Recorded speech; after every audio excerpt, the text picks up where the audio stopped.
Regardons comment est fait finalement une fiole, comment on allume les bougies de Hanouka. On prend de l'huile et à partir de l'huile, on fait sortir une flamme qui éclaire. Maintenant, il y a une sorte de paradoxe, comment l'huile et la flamme se présentent, puisque la flamme elle-même ne peut en aucun cas exister sans l'huile. La flamme n'existe que parce qu'elle puise son énergie de lumière de l'huile. L'huile, à la différence de l'eau, ou à la différence du vinaigre, contient ce que je vais appeler, c'est peut-être pas le bon mot en français, mais des énergies de lumière. Mais ces forces de lumière sont cachées entièrement à l'intérieur de l'huile. Et donc, en allumant l'huile, je mets en évidence, par l'intermédiaire de la flamme, je mets en évidence ces énergies cachées à l'intérieur de l'huile. Maintenant, la flamme elle-même n'a aucune existence par elle-même, n'a aucune existence pour elle-même, elle n'est que la transformation de ces énergies cachées à l'intérieur de l'huile en flamme, en lumière. On retire l'huile, automatiquement la flamme s'éteint. Donc, vu de cette manière, une manière très simple que tout le monde a compris, vu de cette manière, qu'est-ce qui est l'essentiel, l'huile, l'essence, l'huile ou la flamme? L'huile, puisque sans l'huile, tu n'as rien. Mais d'un autre côté, on voit que dans le positionnement entre l'huile et la flamme se trouve au-dessus de l'huile. Vous allez me dire, parce qu'il faut bien quelqu'un en dessus, quelqu'un en dessous. C'est bien. Mais ça, c'est une manière, on pourrait dire, profane de voir les choses. Selon la vision profondément juive de ce monde, et selon l'affirmation profondément juive qui nous fait comprendre que tout ce qui est dans ce monde est le reflet de notions extrêmement profondes, extrêmement puissantes, et que chaque chose dans ce monde est un message qui me permet de comprendre ce que le maître du monde et le créateur attend de moi, je suis donc en droit de me poser la question, surtout que je fais une mitzvah avec cette chose-là, comment se fait-il, maître du monde, que tu as créé une telle relation entre ces deux choses, la flamme et l'huile en bas et la flamme en haut, ce qui donnerait une notion, une indication de supériorité à la flamme sur l'huile, alors qu'en vérité, la flamme n'est rien sans l'huile. Donc, d'une certaine manière, si le monde avait été créé comme ça, on n'aurait rien dit. Pourquoi on n'imaginerait pas que finalement que la fiole soit retournée et que l'huile soit en haut et la flamme soit en bas? Vous me direz c'est impossible, regardez au plafond. Vous voyez bien qu'au plafond, c'est ce qui se passe. Toute la lumière moderne est une fiole à l'envers, puisque la lumière va vers le bas et elle provient d'une source qui est au-dessus de la lumière. D'accord? Donc, ça existe, cette notion d'une source qui est au-dessus de la lumière qu'elle produit. Donc, pourquoi, au niveau de l'huile, c'est le contraire? Alors, en vérité, les maîtres expliquent une chose extraordinaire. L'huile et la mèche, et l'huile et la flamme ressemblent au corps et au cerveau. On pourrait, quand je dis cerveau, donc l'intelligence. La pensée, c'est la flamme, et l'huile, c'est le corps. Maintenant, d'après les Grecs, d'après tous ceux qui pensent que pour être, il faut essentiellement penser, que l'essence, on pourrait dire, le principal de l'homme se trouve dans le cerveau, automatiquement, la partie la plus importante de l'homme, c'est le cerveau. Et c'est pour ça que dans une fiole, la flamme, qui représente le cerveau, la lumière de l'intelligence, la lumière de la pensée, puisque la pensée brille, on parle d'une pensée vraie, bien sûr, c'est pour ça que la flamme se trouve au-dessus de l'huile. Et comme la flamme se trouve au-dessus de l'huile, on peut en arriver à oublier que la flamme n'est rien sans l'huile. C'est pour ça que viennent ceux qui pensent qu'au contraire, l'essentiel de l'homme, c'est l'engagement, c'est l'action. Eux mettent en évidence l'huile qui est en dessous de la flamme. Et qu'est-ce que eux disent? C'est vrai qu'un homme qui pense, un homme qui enseigne, un homme qui parle, un homme qui écrit, un philosophe, un maître, c'est clair que ça brille, ça illumine. Mais pour que ça brille et que ça illumine, il faut que cette lumière, elle sorte d'une huile qui, sans elle, il n'y a pas de flamme. C'est-à-dire que la véritable pensée ne peut se trouver que chez l'homme qui est en même temps et surtout un homme qui s'engage, un homme qui agit, un homme qui prend position, un homme qui est responsable et qui évolue sur le terrain concret de l'histoire en bas, telle qu'elle est dans ce monde réel et concret.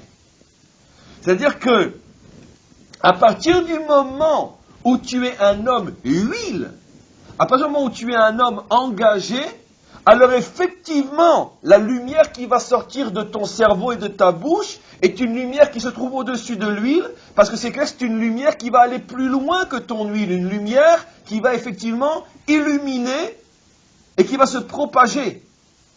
Mais à la seule et unique condition que ça provienne d'un être, d'un maître, qui vit aussi au niveau de son corps d'une manière complètement engagée.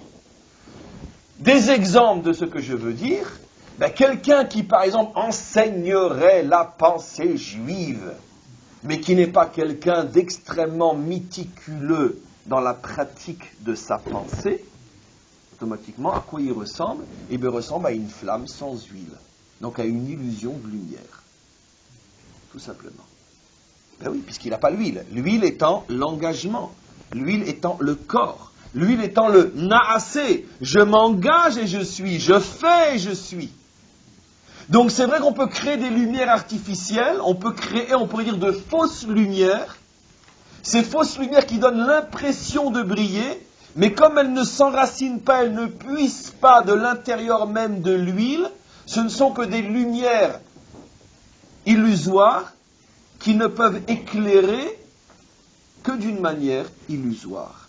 Ce sont tous ces feux d'artifice idéologiques dans l'histoire humaine où on arrive avec un véritable feu d'artifice, on arrive à illuminer, tromper et faire sombrer dans l'illusion des peuples entiers, des civilisations entières. Ça dure ce que ça dure, 20 ans, 30 ans, 70 ans, communisme, bolchevisme, tout ce que vous voulez, tous les ismes de l'histoire, qui finalement réveillent d'une manière complètement illusoire les peuples. Pourquoi? Parce que ce sont des pensées complètement désincarnées de la réalité.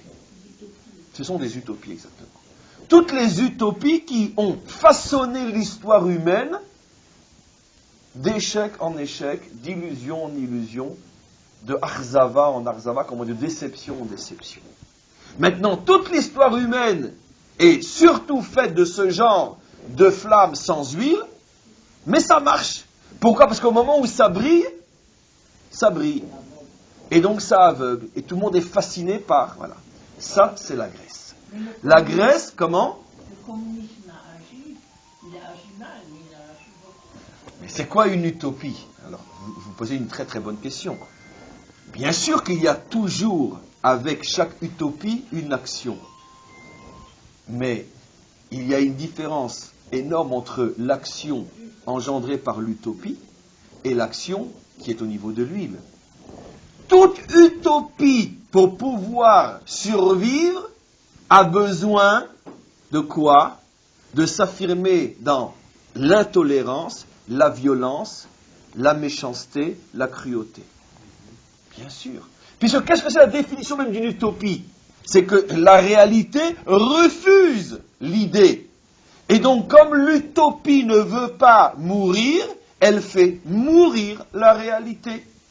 Donc, c'est une action destructive qui est le contraire même de la définition de l'huile qui donne la vie et qui donne la lumière. C'est pour ça que le signe de reconnaissance infaillible d'une utopie, c'est quand l'idée devient violente. Comment? L'utopie, ça veut dire qu'il n'est pas quelque part ailleurs, mais de ce livre, c'était une grande utopie qui s'est réalisée. Les utopies d'hier sont là. Non, parce que dans ce cas-là, c'est comme si vous disiez, bon, on ne va pas maintenant se disputer sur le mot utopie, ce qu'il veut dire. Peut-être que dans ma bouche, il a un autre sens que dans le vôtre, mais tout le monde a compris dans ma bouche ce que cela veut dire. La croyance en la venue du Mashiach, Et la plus grande des... Ce n'est pas une utopie pour moi. Voilà, justement. Alors peut-être qu'en français, le mot utopie est plus large que dans ma bouche à moi. Ce que j'appelle, moi, utopie, c'est une idée, une pensée qui, dès le départ, ne pourra en aucun cas avoir une prise sur la réalité sans utiliser la violence, la répression, l'intolérance et la cruauté. Voilà. C'est peut-être pas le mot utopie en français, donc on peut effectivement me corriger, mais dans mon vocabulaire à moi, c'est la notion d'utopie. C'est pour ça que le messianisme n'est pas une utopie. Pourquoi? Parce que même que ça paraît complètement impossible, au point que quand on veut dire que quelque chose est impossible, on dit quand le Messie viendra, mais c'est l'anti-utopie par excellence. Pourquoi? Puisque malgré tout, le monde, lentement, mais sûrement et surtout très courageusement, avance vers le messianisme et le Messie, de toute façon, se réalisera. Vous avez donné l'exemple du sionisme, exactement de la même manière que parler du jour où nous pourrions aller en toute liberté, prier au Kotel et vivre comme une nation respectable et respectée, ou plutôt respectable plutôt que respectée, comme nous le sommes aujourd'hui, c'était quelque chose d'absolument impensable et indisable il y a 200 ou 300 ans. Donc, si ça s'est réalisé, c'est donc pas une utopie. Et donc, laissez-moi juste continuer. Donc, encore une fois, de quelle action je parle? Je parle d'une action qui est conforme à la réalité. Une action qui fondre dans la réalité, qui fond dans la réalité. Mais une action qui terrorise la réalité pour pouvoir affirmer et faire valoir son idée ou son idéal, c'est une action qui est l'enfant bâtard de l'utopie. Un autre enfant bâtard, puisque cette pensée a énormément d'enfants bâtards. Donc, qu'est-ce que c'est finalement la philosophie grecque contre laquelle nous nous sommes battus? C'est tout simplement cette flamme sans bougie, cette flamme sans huile, c'est ce soubresaut, ce feu d'artifice plein la vue que le monde arrive à déployer, à révéler, mais qui en vérité aveugle et fait sombrer dans l'illusion la plus totale. Mais jusqu'à ce que le monde se rende compte de la supercherie et de l'illusion, ça prend malheureusement des fois tellement de temps que c'est déjà presque trop tard. Et c'est contre ça que les Kohanim, la famille des Hashmonim, s'est battue. Maintenant, vous comprenez, je n'ai pas fini le cours, pourquoi toute l'histoire de Hanouka tourne autour du symbole de l'huile? Parce que l'huile signifie quoi? Que tes idéaux, ta pensée n'est valable qu'à condition que ça soit une flamme qui provient d'une huile. C'est-à-dire que si tu es un homme qui a le sens de la réalité, si tu es un homme engagé, si tu es un homme d'action, alors tes pensées sont une lumière acceptable et acceptée par tous.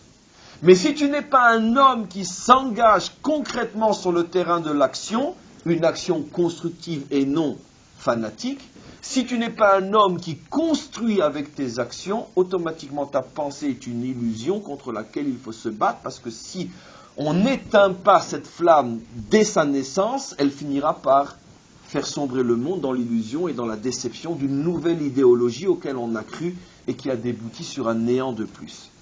Donc c'est ça la symbolique de la fiole d'huile. Maintenant vous allez comprendre pourquoi les Grecs ont souillé toutes les fioles d'huile. Comme j'ai expliqué dans un autre cours, et je vous ai déjà expliqué ici l'année dernière, parce qu'à chaque fois je repose la même question dans tous les cours sur Hanouka. Si les Grecs étaient tellement dérangés par cette mitzvah que nous faisions au temple d'allumer le chandelier, alors qu'ils cassent le chandelier, qu'ils cassent les fioles d'huile, pourquoi simplement les rendre impurs, les souiller? C'est-à-dire qu'en fait, ils ont tout laissé sur place, ils ont dit aux Kohanim, si vous voulez allumer, mais vous allumez avec de l'huile impure. Donc ils ne sont pas dérangés par l'allumage de la bougie, de la flamme. Ils sont dérangés par l'huile. Voilà. Ça veut dire bien sûr qu'ils ne vont pas nous empêcher d'allumer des flammes, puisque toute la philosophie et toute la pensée grecque, c'est justement de vénérer la lumière du cerveau, qui est le symbole de la flamme. Que signifie le mot philosophe? Vous le savez tous, vous avez fait du grec comme moi. C'est quoi philosophe? Celui qui aime la sagesse. C'est ce que veut dire le mot philosophe en grec, l'aimant de la sagesse. Donc, bien évidemment, l'amant de la sagesse, donc bien évidemment, ils sont pour l'allumage du chandelier, puisqu'ils ont compris que nous aussi, en vénérant la flamme, finalement, on vénère la pensée. Or, c'est vrai. Est-ce qu'il y a un peuple qui pense autant que le peuple juif? Est-ce qu'il y a un peuple qui produit autant de pensées que le peuple juif? Donc, sur ce point-là, on fusionnait avec eux. Vous êtes des penseurs, nous aussi. Vous êtes le peuple du livre, nous aussi, on va en produire des livres, tous les livres de la philosophie grecque, qui sont peut-être la base de toute la pensée occidentale. Donc, au niveau de la flamme, il n'y a pas de problème entre eux et nous. Allumez votre chandelier. Par contre, ils ne veulent pas qu'on allume avec de l'huile pure. Or, c'est quoi l'huile pure? C'est que nous prétendons que la pureté, la vérité, doit descendre jusque dans l'enveloppe matérielle, puisque l'huile est la matérialité de la flamme, c'est comme le corps par rapport à l'âme. Nous prétendons qu'il doit y avoir une union parfaite entre le haut et le bas, entre au-dessus de la ceinture et en dessous de la ceinture, entre ce que je fais et ce que je dis, entre le monde d'en haut et le monde d'en bas. Nous refusons un enfer qui est pavé de bonnes intentions. Les bonnes intentions doivent se trouver au paradis, parce qu'elles se sont concrétisées dans une bonne action. Et donc, quand ils ont compris que notre entêtement à donner de l'huile pure signifiait que nous prétendons que seule une pensée qui descend dans le corps est une pensée valable, à ce moment-là, ils ont fait la guerre contre nous. Voilà, c'est contre ça qu'ils se sont battus. Finalement, ils se sont battus contre la notion de la mitzvah, de l'action, de la réalisation concrète d'une pensée à l'intérieur d'un acte précis et rigoureux.